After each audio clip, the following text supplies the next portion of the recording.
Hey guys, welcome back. And today I wanted to talk about what there is. There are three things: the physical, things like matter, bodies, which make up an outer experience, anything in that physical sense, like a wall, atoms, molecules, planets. There is also the psychological, what you might call souls or spirits, or wills, perspectives, minds, and these things make up an inner experience. So, emotions, thoughts, the imagination, dreams, etc. And outside of those two is awareness. Awareness is being or consciousness, it is experience as such.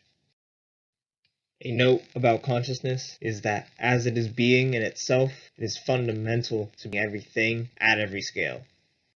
As an example, not only is a single cell conscious at its own scale, but also the ant, which is made up of a collective of constituent cells, is also conscious at its own scale. Likewise, biological extension, we can deduce that so is the colony conscious at its own scale, being made up of constituent ants with different mixtures. From these three things, different beings can be brought forth. The first sort of being we have is the dead, which possesses a body but has no psychological element to it, has no psyche.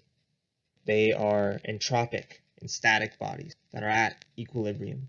A rock on the ground or a building are good examples. And then there is the living, which is a being which possesses both psyche and body. The bodies of such things are characterized by being anti-entropic or dynamic. However, the living inevitably stop living. And what happens at death is that these two elements separate.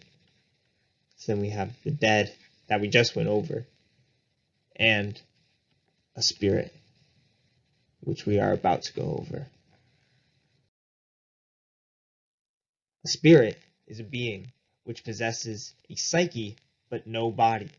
You can possibly better conceptualize this as an archetype, like a spirit of being a king, a spirit of being a rebel, or a jester, what have you. Instincts, you can think of as like the spirit of reproduction and the spirit of aggression. You could also think of them as ideas, memes, and isms, which is an especially powerful one for lower level spirits. And spirits possess others through a complex. To an ism, this would be an ist. For instance, communist is one that is possessed by communism, so on and so forth. And spirits possess to fulfill their wills. This is a key idea, because another way to think of this is that a spirit is in essence a raw will, simply a will as such.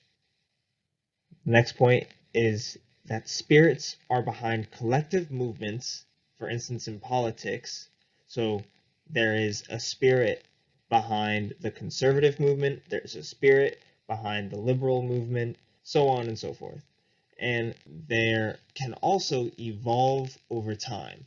Using religious spirits as an example, you can think of Yahweh, the God of Judaism, and how it is the oldest of the Abrahamic religions. And in a sense, it was separated between two geographical regions that, for simplicity's sake, we will call the West and the East.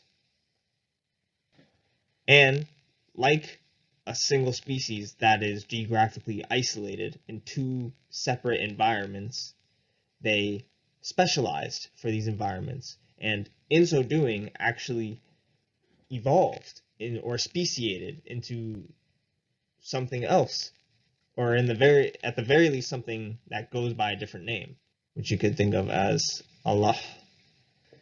It's a matter of authenticity to be under control of the one true and only original spirit, which is thine own self, your own soul.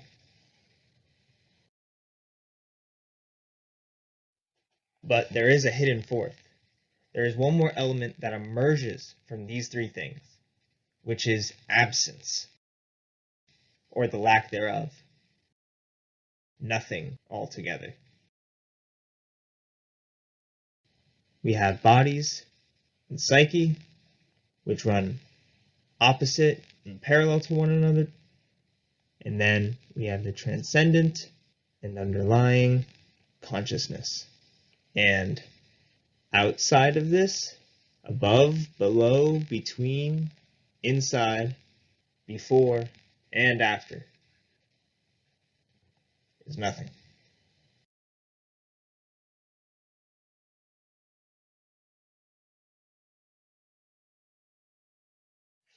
Thanks for watching.